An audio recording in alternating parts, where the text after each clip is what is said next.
Hey everyone, so I actually wanted to tell you what is the Tom Sawyer and what is the Infinity Pad. So there's a couple of neat little design aspects to it that kind of ties together the theme of why they are these devices for self-creation. So I really want to tell you about that. So, well, let's start with the first journal. So I made this in Argentina in 2010. I was down there and I had this vision that I wanted to create a brand that would allow me to talk about the experience of student exchange, of youth travel, and I realized that what I was wanting to say was that there was something at the heart of this experience of going somewhere with an intention of creating yourself, you know, thinking of it prior and then kind of being in there and, you know, just being so present in the journey, just kind of taking you. And then afterwards you just kind of pick up the pieces, you know, and you tie them together. And it's like these journeys are like mini lives and mini invitations back into the world. Almost like a wave in the sea that just goes onto the shore crashing and goes back, you know. And so this journal was originally created sitting on my rooftop in Buenos Aires.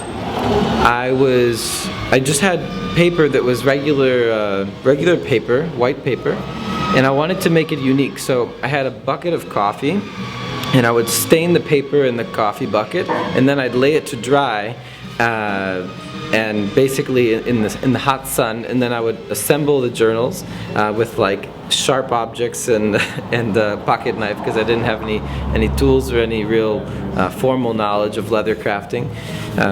Anyway, so this journal was the first one I ever made. It's called the Tom Sawyer, and well, it's divided into 3 sections.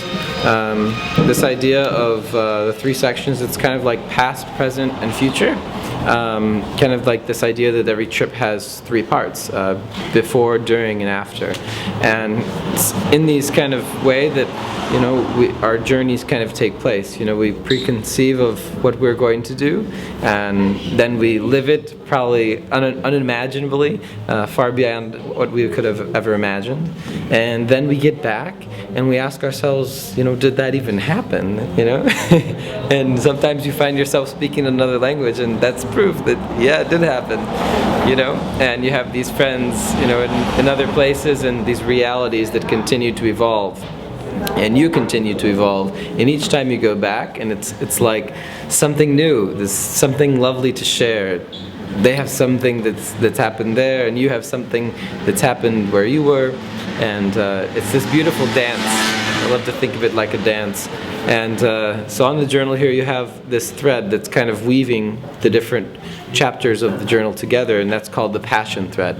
It's the idea of weaving all of the 3 chapters, 3 parts of the journey together with an understanding and with a knowledge, and with your heart, you know. That's why it's red thread. Everywhere we're using red thread. I don't know why, but back in the day I made a backpack by hand for about 3 years in college, and I would only sew it with red thread when it fell apart, because I like to kind of mark the spots. Actually, I think on my vest here I even have somewhere is red thread because it fell apart, so I just sewed it. Yep, I think it's right there.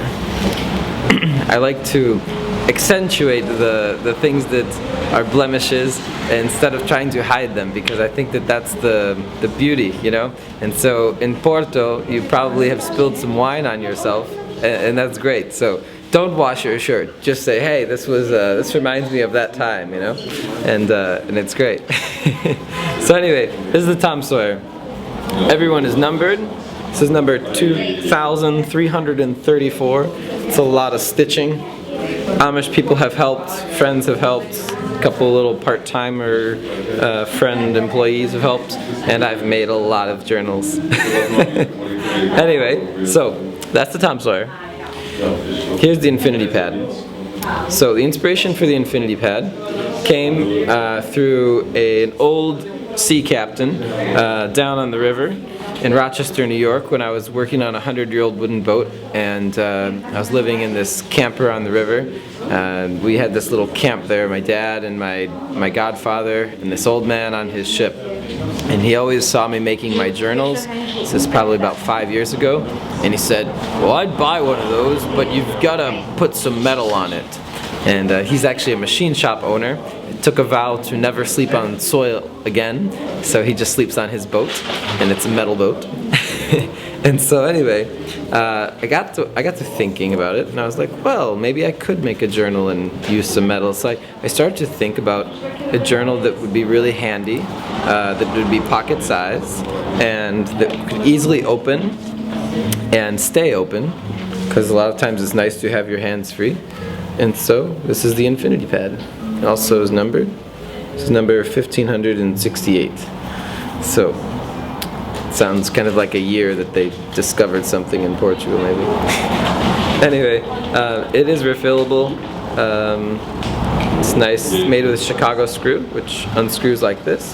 And actually, it just so happens that it incorporates this ratio, the golden mean, 1 to 1.66666.